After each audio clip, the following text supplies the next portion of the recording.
자, 그럼 여러분 우리 마지막 질문 24번.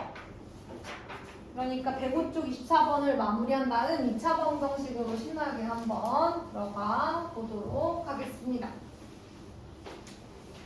자, 일단 24번 문제를 해결해 볼게요.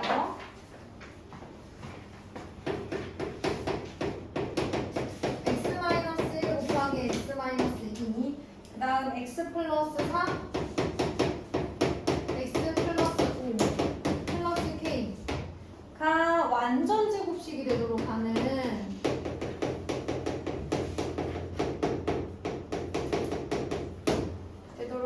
상수 k의 값을 구해주세요. 이렇게 얘기를 했어요. 그런데 일단 우리가 이런 식이 나오면 공통 부분이 나오게끔 계산을 좀 해주는 편이니까 우리가 이렇게 해서 공통 부분이라도 한번 찾아보자. 그렇게라도 그걸 치환을 해야 뭔가 보일 거 아니에요, 그렇죠? 그래서 x-1, x 플러스 3 먼저 계산해주고 x-2, x 플러스 5를 나중에 계산해가지고 이렇게 두 개 먼저 계산을 한번 해보도록 할게요. 자, 앞에 거를 정리해보면 x제곱 플러스 3x 마이너스 4가 되고, 자, 뒤에 거 정리해보면 x제곱 또 플러스 3x 마이너스 10 플러스 k로 정리가 돼요. 이게 과연 뭐가 좋을까 모르겠지만 일단 x제곱 플러스 3x를 제가 a로 치환을 해보겠습니다. a 마이너스 4, a 마이너스 10 플러스 k로 정리가 됐어요. 전개해보면 a 제곱 마이너스 14a 플러스 40 플러스 k. 여러분 잘 생각해봐요. 제가 x에 대한 4차식이에요. 4차식이 완전 제곱식으로 인수분해 되고 싶대. 그럼 어쨌든 저거랑 얘랑 똑같은 거니까 얘가 완전 제곱식이 되고 싶다라는 말하고 동일한 거야, 얘들아. 얘가 완전 제곱식이 되면 돼. 그러면 얘가 뭐가 되면 되겠어? 49가 되면 되지 않을까? 그치? 그럼 어떤 일이 생기는 거야? K가 9라고 한번 해볼게. 그러면 K가 9라서 얘가 49가 되면 얘가 A-7 전체 제곱이 되는 거고 A 자리에 X제곱 플러스 3X를 넣으면 어때요? 어떤 식의 완전 제곱식 되는 거 맞죠?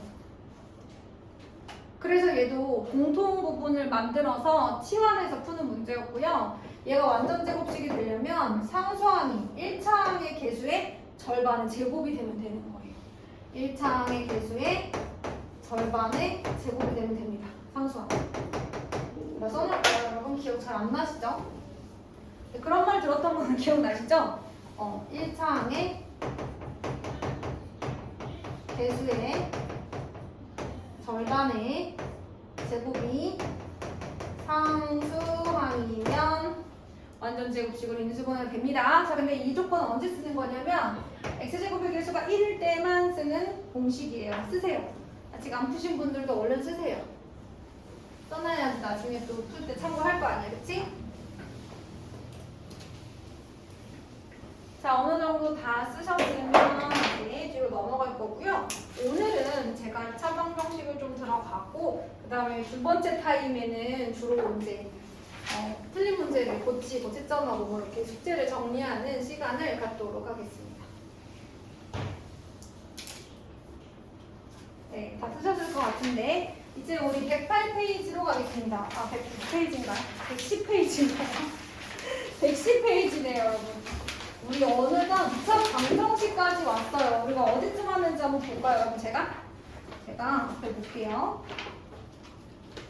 지금 저거 어디까지 왔냐면 여기 실수와 그 연산 했죠? 루트 처음 배워서 다항식의 곱셈과 인수분해 끝났고요. 이제 여기 절반 끝났어요. 2차 방정식과 2차 함수가 남았고요. 3학년 1학기 과정에서 가장 하이라이트인 두 부분입니다. 왜냐하면 지금 이 네 단원이요 다 어디 나와요? 공통수학 1에 나와요. 똑같이. 네, 보여줄까? 네, 봐봐. 이게 공통수학 1이야. 고등학교 1학년 1학기 과정이거든. 근데 이게 사례를 보면 자, 봐봐. 다항식 보이지? 여기 다항식에 곱셈공식 변형, 다항식의 나눗셈은 아직 아니지만 곱셈공식의 변형이 있고요. 그 다음에 항등식도 있고요. 인수분해. 복잡한 식의 인수분해. 여기에 똑같은 내용 다 들어가고요. 그 밑에 조금 넘어가서 여기 보면 2차 방정식, 2차 방정식과 2차 함수 이렇게 나와있어요. 그리고 여러 가지 부등식에는 중학교 2학년 1학기 때 배웠던 1차 부등식도 들어가 있습니다. 그리고 뒤도 있어요. 공정수학 1이 이만큼을 배우고도 견우에서 행렬이 더 들어가 있습니다.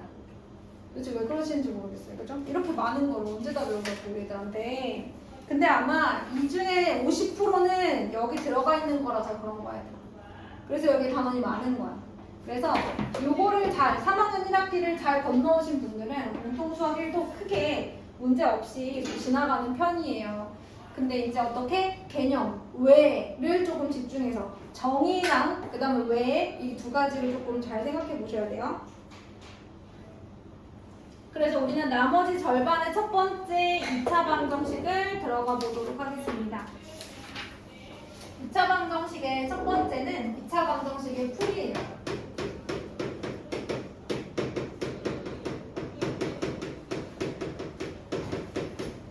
근데 사실 뭐 풀이 나오면 뭐 나오겠어? 활용 나오겠지.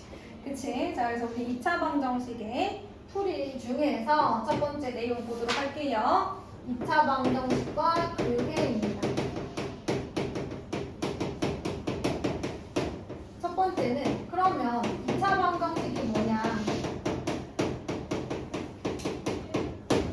방정식 중에서 최고차, 그러니까 차수가 가장 높은 항이 2차인 방정식을 말하는 거겠죠. 자, 그럼 방정식이 뭐였죠, 여러분? 모든 세상에 존재하는 미지수를 포함한 등식은 방정식과 항등식으로 나눈다고 했습니다. 이제 저랑 수업을 오래 하신 분들은 지겨울 것 같은데 방정식과 항등식이 있어요. 방정식이 뭐였죠? 우리 나연이가 얘기해볼까요? 너무 그쵸, 단도직입적으로 오늘 복잡한 걸 물어봤네요. 미안해요. 자, 들어보셨긴 하실 거예요. 방정식이 뭐였냐면 미지수의 값에 따라 참이 되기도 하고 거짓이 되기도 하는 등식을 우리가 방정식이라고 했고요. 항등식은요, 미지수의 값에 상관없어요. 네, 이제 고등학교 1학년 들어가면 이 항등식에 대한 내용이 이만큼 나와요. 엄청 많습니다. 미지수의 값에 상관없이 항상 참인 등식입니다. 자, 이것을 우리가 항등식이라고 해요. 그리고 미지수의 값 중에서 이 방정식을 참이 되게 하는 그 미지수 x의 값을 우리가 뭐라고 했었지? 해 또는 근이라고 했었어요. 자, 이제 기억나시죠? 이런 게 있었던 거 기억나실 거예요. 자, 그러면 이 중에서 2차 방정식이라고 하면 무엇이냐? 방정식은 방정식인데, 근데 얘들아 되게 중요한 게 있다? 방정식은 일단 누구의 한 종류야? 등식의 한 종류. 등호가 없으면 방정식이 아니야? 아니에요. 다들 내가 뭘 물어볼까 봐 이렇게 불안한 이동자를. 등식인데 등호가 있어야만 방정식이네 항등식이네 이런 말을 할 수 있는 거야. 등호가 없으면 방정식 항등식 이런 말 할 수가 없어 얘들아, 그치? 근데 이제 제일 많이 물어보는 게 뭐야? 얘가 1차 방정식이냐라고 물어봤는데 우리는 막 동그라미 이런 경우 있잖아, 그치? 그래서 그거 조심하셔야 되고요. 실제로 어떤 문제가 있었냐면 이 친구가 중간고사 용신중학교 전교 1등, 그러니까 올백을 맞았던 친구인데 기말고사에 뭘 틀렸는 줄 알아요? 뭘 틀렸냐면 2x제곱 마이너스 3x 플러스 1은 0이라는 2차 방정식을 만드는 거야. 그러니까 조건이 막 있어. 조건을 막 주고, 자, 그 다음에 이 조건을 만족시키는 2차 방정식을 써라 이거야. 그런데 걔가 뭐라고 썼게? 왼쪽에 있는 식을 열심히 만든 다음에 는 0을 안 썼어. 안 되겠지 얘들아. 이건 안 되겠지. 아니 2차 방정식을 쓰라는데 는 0을 안 쓰면 뭐해. 이러면 안 되는 거지. 그래서 사실 이러면 안 됩니다 여러분. 아무리 공부를 잘하셔도 이러면 안 돼요. 그 친구는 지금 열심히 하고 있습니다. 그래서 기말고사 때는 월백을 맞지 못했지만 아무튼 잘했어요. 근데 여러분 우리 이런 실수를 하면 안 돼요. 그래서 등식 중에서 미지수의 값에 따라 참이나 거짓이 되는 게 방정식이고 항상 참인 게 항등식인데 그 중에서도 미지수의 값을 방정식을 참이 되게 하는 미지수 x의 값을 해 또는 근이라고 얘기합니다. 이 밑에서 얘기할 거기 때문에 중요하고 근데 이제 방정식은 그건데 2차 방정식은 누구냐? 자, 전제 조건이 있어요. 첫 번째, 모든 항은 좌변으로 이항해야 됩니다. 그래야지 비교가 가능해요. 모든 항을 좌변으로 이항해야 되고요. 두 번째는 뭐예요? 모든 항을 좌변으로 이항했을 때 좌변이 뭐 x면 x, y면 y 어떤 문자에 대해서 2차식이 되어야 돼요. 그래서 결국에는 어떤 문자에 대한 2차식은 0의 꼴이 되어야 되는 거죠. 여기서 2차식이냐 아니냐를 결정하는 건 x제곱항이 있느냐 없느냐니까 1차항이나 상수항의 존재 유무는 영원아 중요할까 중요하지 않을까? 중요하지 않아요. 1차항이나 상수항의 유무는 중요하지 않아요. 누구만 있으면 돼요? x제곱항만 있으면 됩니다. 자, 요게 되게 중요하고요. 그래서 거기 보시면 등식의 모든 항을 좌변으로 이항하여 정리했을 때에다가 동그라미 1번 써주세요. 등식의 모든 항을 좌변으로 이항했을 때다 동그라미 1번 스텝 1 이걸 해야 돼. 이 스텝 1을 하지 않으면 안 됩니다. 모든 항을 좌변으로 이항했을 때라는 말에다가 동그라미 1번 그 다음에 x에 대한 2차식은 0의 꼴 거기다가 2번 형광펜으로 돼 있어요. 자, 요거 중요하고요. 그렇다면 대략 어떤 꼴이냐 대략적으로다가 2차식이 돼야 되니까 요런 형태고요. 선생님이 아까 1차항이나 상수항은 중요하지 않다고 했죠? 그래서 A만 0이 아니면 됩니다. A만 0이 아니면 돼요. 그러면 밑에 2차 방정식의 해란 무엇이냐? 제가 이미 아까 얘기를 했어요. 그쵸? 줄 쳐주세요. X에 대한 2차 방정식을 참이 되게 하는 X의 값. 그리고 거기 제가 하고 싶은 얘기가 아주 자세히 잘 써져 있습니다. 자, 만약 어떤 ax제곱 플러스 bx 플러스 c는 0의 해가 x는 p이다, 뭐 x는 1이다, 뭐 x는 2다 이렇게 알려줬어요. 알려줬으면 우리 뭐 할 수 있냐면 x는 p라는 값을 2차 방정식에 대입할 수가 있어요. 왜? 이 값 자체가 얘를 참이 되게 하는 x값이란 뜻이잖아요. 그러니까 x를 여기다가 넣었을 때 참이 된다고요. 등식이 성립한다고요. 그러니까 얘를 대입할 수 있어요. 대입했을 때 등식이 성립해요. 해인지 아닌지는 그렇게 알아볼 수 있어요. 그런데 만날 첫날 우리가 이렇게 해를 구할까요? 다 대입해서 매번 그럴까요? 그럴 수는 없죠.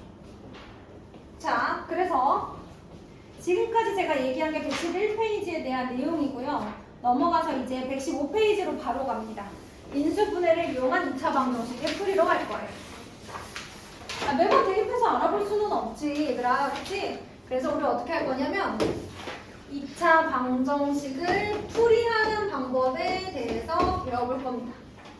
자, 일단 2차 방정식을 풀이하는 것에 먼저 앞서 우리가 생각해봐야 할 문제가 있어요. 뭐냐면 내가 어떤 두 식을 곱했더니 0이 나와. 그러면 이게 의미하는 게 뭘까? 이게 의미하는 것은 곱해진 A가 0이거나 또는 B가 0이라는 소리죠. 이거 아니면 방법이 없어요. 그렇죠? 둘 중에 하나는 무조건 0, 둘 다 0이어도 되지만 둘 중에 하나는 무조건 0이어야 되는 거니까 A는 0 또는 B는 0이 가능합니다. 둘 다 0이고 포함하는 내용이에요. 이걸 바탕으로 2차 방정식을 푸는 거예요. 왜 이걸 바탕으로 2차 방정식을 푸냐면 내가 x제곱 마이너스 3x 플러스 2는 0이라는 2차 방정식을 만났어. 그런데 좌변이 x 마이너스 1 곱하기 x 마이너스 2로 인수분해가 되는 애들이야. 인수분해를 했지. 자, 그러면 어떤 두 식을 곱했을 때 0이 나왔다라는 것은 저 앞에 있는 식이 0이거나 또는 뒤에 있는 식이 0이라는 거니까 결론적으로는 x는 1 또는 x는 2라는 얘기죠. 그치 얘들아? 이 성질을 이용해서 문제를 푸는 거예요. 이 등식의 성질을 이용해서. 곱했는데 0이 나왔으면 곱해진 애들 중에 무조건 하나는 0이니까 얘는 0 또는 얘는 0으로 가겠다는 거지. 이걸 바탕으로. 그래서 2차 방정식을 풀려면 요 성질도 알아야 되고요. 그래서 이렇게 풀어야 되는데 그렇다면 뭘 할 수 있어야 돼, 얘들아? 인수분해를 할 수 있어야지. 인수분해를 못하면 이거 못 푸는 거야. 이해됐나요? 근데 물론 뒤에 가면 인수분해가 안 될 때 어떻게 푸는지 나와요. 그래서 인수분해가 안 될 때도 있긴 있는데 지금은 일단 인수분해가 된다면 이렇게 정리를 해서 둘 중에 하나가 0이다 라는 식으로 갑니다. 또는 기억해주세요. 또는 그런데 밑에 또 이런 게 나왔어. 2차 방정식의 중근이란 무엇인가?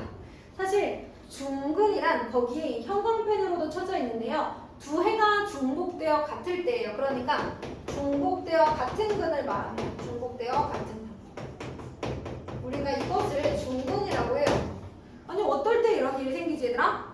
바로 x-1의 제곱은 0 이렇게 완전 제곱식으로 좌변이 인수분해되는 경우입니다. 왜냐면 이렇게 돼 있다는 것은 얘가 x-1 곱하기 x-1은 0이니까 얘는 0 또는 얘는 0. 그래서 x는 1 또는 x는 1. 그럼 뭐야? 아, 이거 중복됐잖아, 같잖아 이런 거예요. 그래서 얘를 뭐라고 쓰냐면 x는 1 중근이라고 씁니다. 자, 여기까지 이해되셨나요?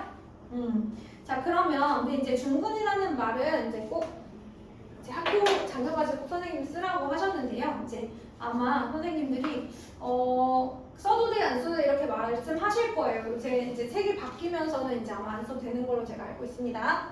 자, 어쨌든 얘들아, 그러면 여기서 중근을 가지려면 좌변이 어떻게 돼야 된다고? 윤서가? 아니, 완전 제곱식으로 인수분해가 된다. 내 의도는 그거였어. 완전 제곱식으로 인수분해가 되어줘야 됩니다. 자, 그러려면 얘들아 이런 거야. 이렇게 얘가 등식이니까 x제곱의 개수를 1로 만들 수 있어 없어 얘들아? 등식이니까 만들 수 있지? 아니, 나누면 되잖아. 그치? 나누면 되잖아. x제곱의 개수를 양변을 다 나누면 되잖아. 만약에 2차 방정식이 아니면 어떻게 해야 돼? x제곱의 개수를 묶거나 뭐 이런 일을 해야 되겠지, 그치? 근데 등식이니까 나눠버리면 돼. x제곱의 개수를 1로 만들어. 그런 다음 1차 항의 개수가 1차 항의 개수의 절반의 제곱이 상수항이 되게 해주면 돼요. 근데 A, B로 외우지 마시고요. 1차 항의 개수라는 한국말로 외우시고요. 상수항이라는 한국말로 외우세요. 자, 그래서 1차 항의 개수의 절반의 제곱이 상수항이면 완전 제곱식으로 인수분해가 될 거니까 그게 과연 그게 바로 뭐가 될 조건이랑 똑같아? 중근이 될 조건이랑 똑같아. 그럼 거기 한번 봐봐. 완전 제곱식은 0의 꼴로 나타내어지면 이 2차 방정식은 중근을 갖는다라고 되어 있습니다. 거기다 쓰세요. 그래서 완전 제곱식이 될 조건. 완전 제곱식으로 인수분해될 조건이죠. 완전 제곱식으로 인수분해되는 조건과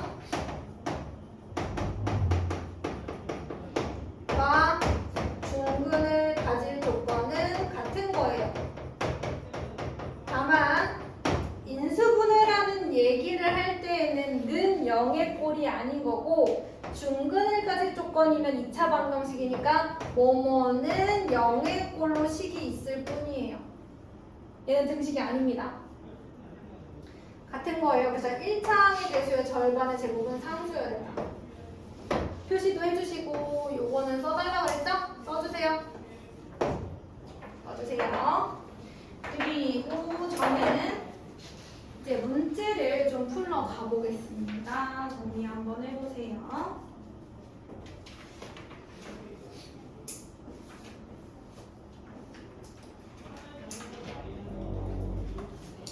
자, 지금부터는 어디를 삐지냐면 111페이지를 풀어보시고요.